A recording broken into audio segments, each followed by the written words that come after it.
యేసుక్రీస్తు నామములో అందరికీ నా ప్రత్యేకమైన వందనాలండి. నా పేరు డి యోహాన్ అండి. యేసయ్య శక్తి డి యోహాన్ అనే యొక్క యూట్యూబ్ ఛానల్ని ప్రతి ఒక్కరు కూడా సబ్స్క్రైబ్ చేసుకోండి, లైక్ చేయండి, షేర్ చేయండి. అనేక విషయాలు చెప్పడం జరుగుతుంది.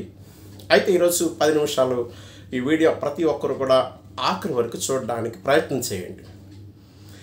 ఎందుకంటే ఈరోజు చాలా ప్రాముఖ్యమైన విషయం చెప్పాలని ఆశ కలిగి దేవుని ప్రేరేపణ కలిగి మాటలు చెప్పడం జరుగుతుంది. అయితే ఎఫెసీయులకు రాసిన పత్రిక 5వ అధ్యాయం 14వ వచనములో అపోస్తలుడైన పౌలు గారు ఒక మాట చెప్పారండి. నిద్రించుచున్న నీవు మేల్కో, మృతుల్లో నుండి లెమ్ము, క్రీస్తు నీ మీద ప్రకాశించునని ఆయన చెబుతున్నారు అని చెప్పి పౌలు గారు చెప్పారు.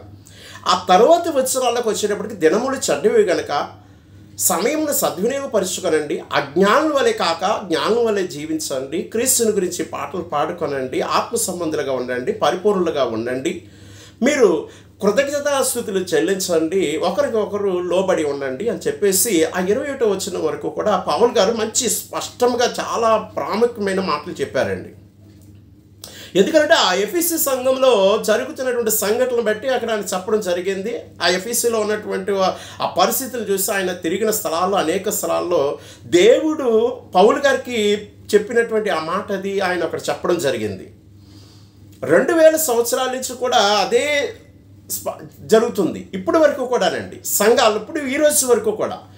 ఎందుకంటే ఈరోజు ప్రతి ఒక్కరు కూడా ఎలా ఉంటున్నారంటే నిద్రించుచున్నవారు అని, అంటే పడుకున్న వ్యక్తికి తెల్లవారులు ఏం జరుగుతుందో ప్రపంచంలో ఏం తెలియదు అన్నట్లుగా, చనిపోయిన వ్యక్తికి మరి ఏం తెలియదు అన్నట్లుగా మరి ఆ విధంగా ఉంటున్నారు కనుక మీరు బ్రతికున్నారు కనుక మీరు ఆ విధంగా ఉండకూడదు, మీరు తిరిగి మరి ఏం చేస్తారంటే మీరు ఈ విధంగా ఉండాలని చెప్పేసి చెప్పారు. దినములు చెడ్డవి. ఈరోజు చూసారా, ఈరోజు యేసుక్రీస్తు రాకడ సమీప ముందు లోకంలో జరుగుతున్నటువంటి సంఘటనలన్నీ కూడా మనం చూస్తున్నామండి. భయంకరమైన దినాలు. యేసుక్రీస్తు నామమును ఎవరైతే అంగీకరించిన వారిని కొట్టి తిట్టి చంపడము ఆయన యొక్క సందర్భాలు నేను చూశాను, వింటున్నాను, మీకు తెలుసు చాలామందికి. ఈరోజు యేసుక్రీస్తు నామమును గురించి విశ్వసించిన వారిని ఎందుకు కొడుతున్నారు, తిడుతున్నారు, చంపుతున్నారు? ఆ రోజు యేసు ప్రభు కాలం నుంచి యేసు ప్రభు వారు మరి ఆయన చెప్పిన మాటలను బట్టి కూడా ఆయన కొడటానికి చంపటానికి ప్రయత్నాలు చేశారు. చాలా అపోస్తలులు యేసుక్రీస్తు నామాన్ని ప్రకటించేటప్పుడు వారిని కూడా కొట్టడానికి, తిట్టడానికి, చంపడానికి ప్రయత్నాలు చేశారు. అన్నీ జరిగినాయి. ఈరోజు వరకు కూడా అదే జరుగుతుంది. ఇప్పుడు అదే జరుగుతుంది. అప్పుడు మనం చూడలేదు కానీ ఈరోజు మనం చూస్తున్నామండి. ప్రపంచంలో జరుగుతున్నటువంటి సంఘటనలు క్రైస్తవులు మనం చూస్తున్నాం, వింటున్నాం, యూట్యూబ్ల ద్వారా, టీవీల వార్తల ద్వారా, అనేక సందర్భాల్లో ఫేస్బుక్ల ద్వారా. ఈరోజు మనము నిద్రపోచిన వారి వల్ల జీవిస్తున్నామంటే నిజమే కాదు, అలాగే ఉంది. చనిపోయిన వారి వల్ల జీవిస్తున్నామంట, బ్రతికున్నాం. కానీ మీరు అలా ఉండకూడదు. క్రీస్తు మీ మీద ప్రకాశించునని ఆయన చెబుతున్నాడు, ప్రకాశిస్తానంటున్నాడు. ఆయన మన మీద ప్రకాశిస్తున్నాడు, కానీ మనము గ్రహించట్లేదు. యేసు ప్రభు వారు అపోస్తలులు చాలా సందర్భాలు ఏం చెప్పారు తెలుసండి, మీరు లేఖనాలను గ్రహించట్లేదు అన్నారు. ఈరోజు చాలామంది అదే విధంగా ఉన్నారు. కొంతమంది సేవకులు, విశ్వాసులు కూడా ఈరోజు ఆ విధముగా ఉండకూడదండి. ప్రతి ఒక్కరూ కూడా అక్కడ ఏదో జరుగుతున్న వారు మనం క్షేమంగా ఉన్నాము, అక్కడెక్కడో వారిని కొట్టారు, తిట్టారు, చంపారు. మనము క్షేమంగా ఉన్నాక మనమేం చేయాలి? ఆయన పౌలు గారు అదే చెప్పారు. ఎఫెసీ 5:20లోకి వచ్చేటప్పటికి ఆయన అన్నారు, మీరు ఎల్లప్పుడూ కృతజ్ఞతాస్తుతులు చెల్లించండి. ఎందుకంటే మనం బాగున్నాము, మన అన్ని పరిస్థితులు బాగున్నాయి, మరి స్తుతులు చెల్లించండి. ఇది వారందరి కొరకు ప్రార్థన చేయాలి. ఈ రోజున భయంకరమైన దినాలు, క్రీస్తు రాకడ సమీప ముందు అనేకమైన సూచనలు చూస్తున్నాం. ఈరోజు అది గమనించండి. ప్రతి ఒక్కరు లేఖనాలను గ్రహించండి. మొదటి పేతురు రాసిన పత్రిక 4వ అధ్యాయం 14వ వచనంలో పేతురు గారు అదే చెప్పారండి. ఏమని చెప్పారంటే, యేసుక్రీస్తు నామము నిమిత్తము మీరు నిందల పాలైన ఎడల దేవుని ఆత్మ మీ మీద నిలుచుచున్నది గనుక మీరు ధన్యులు అని చెప్పి పేతురు గారు చదివిచ్చారండి. ఈరోజు మనము యేసుక్రీస్తు ప్రభు నామమందు విశ్వాసం ఉంచాము కనుక మనం ఎటువంటి శ్రమలు వచ్చినా, కష్టం వచ్చినా, నష్టం వచ్చినా మనకి ఈరోజు ధన్యులం. ధన్యులం. ఎందుకంటే ఒకప్పుడు మరియమ్మ యేసు ప్రభు మరియమ్మ గర్భంలో జన్మించారు కనుక మరియమ్మ ధన్యురాలయ్యింది. కానీ యేసుక్రీస్తు నామమును బట్టి మనం విశ్వాసం ఇచ్చాము కనుక మనము ధన్యులము. ఈరోజు ప్రతి క్రైస్తవుడు గమనించాలి, నీవు ధన్యుడవు, నీవు ధన్యురాలువు. ఈరోజు యేసుక్రీస్తు ప్రభు నామముందు విశ్వాసం ఇచ్చిన ప్రతి ఒక్కరు కూడా ధన్యులేనండి. దానికి మించిన భాగ్యం ఇంకొకటి లేదు. ఎన్ని అవార్డులున్నా ఈ ధన్యతను మించినది ఏదీ లేదు మనిషికి. ప్రపంచంలో చాలా భయంకరమైన దినాలు. ఈరోజు మనమందరము కూడా ప్రార్థన చేయాలండి, ప్రార్థన చేయాలి, ఉపవాసం ఉండాలి, ప్రార్థన చేయాలి. ఎందుకంటే ఈరోజు చాలామంది ఉపవాస ప్రార్థనలు తగ్గిపోయినాయి. ఉపవాసాలు ఉండలేకపోతున్నారు, ఉండట్లేదు. ప్రార్థనలు కూడా ఎక్కువసేపు చేయడం లేదు. నామకార్థమైన ప్రార్థన చేస్తున్నారు, ముగిస్తున్నారు. గంటల తరబడి ప్రార్థన చేసే తత్వం ఏ ఒక్కరిలో సేవకుల్లో లేదు, విశ్వాసుల్లో కనబడతలేదు. ఈ భయంకరమైన దినాల్లో మనం చేయవలసింది ప్రార్థన. ప్రార్థనకున్న శక్తి భూలోకంలో దేనికి లేదండి.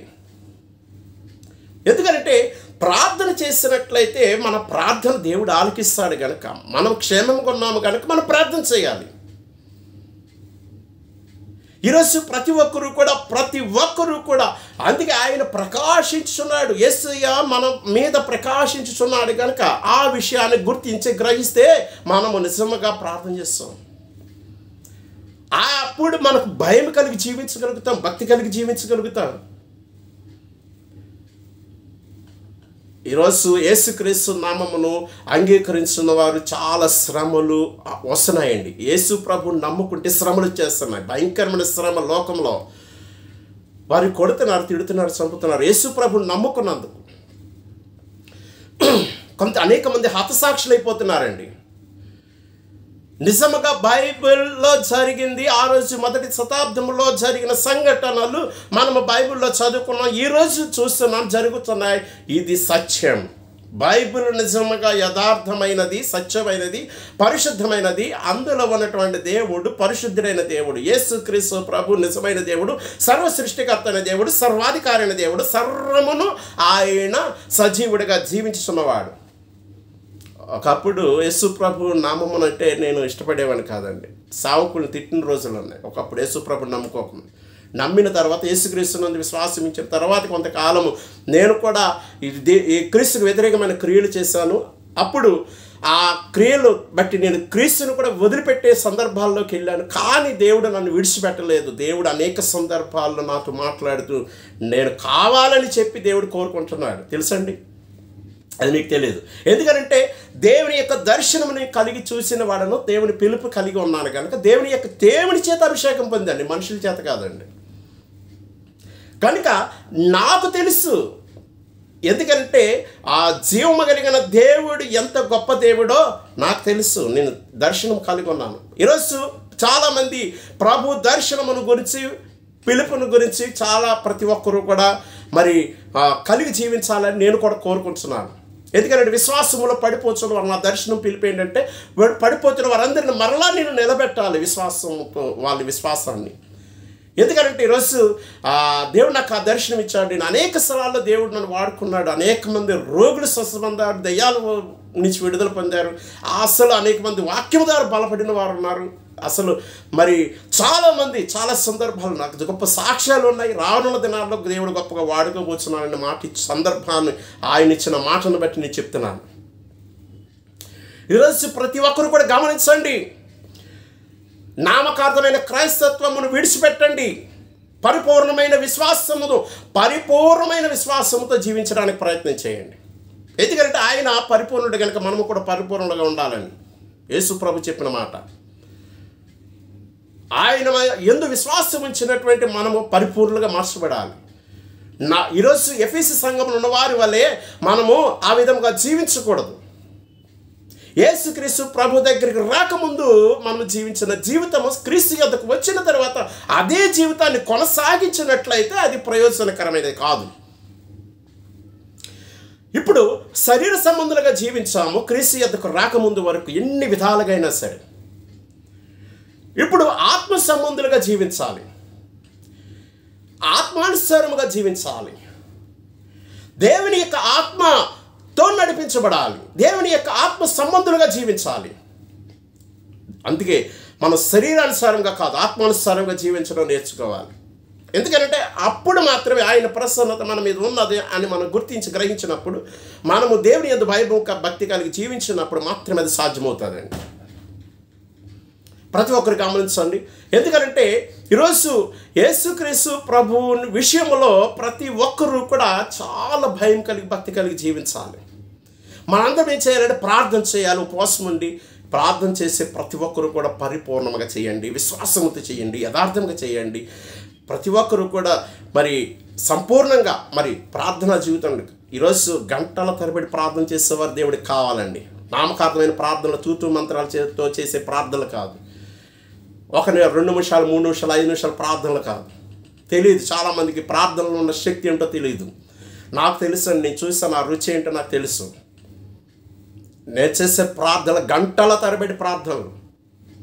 నేను ప్రార్థన మొదలెట్టి ఆమె అనేటప్పటికి 6 గంటలు 7 గంటలు పట్టేదండి సమయం. ప్రార్థన మొదలెట్టి ముగించేటప్పటికి 6 గంటల సేపు 7 గంటల సేపు ప్రార్థన చేస్తుంది నాకు తెలుసా అండి.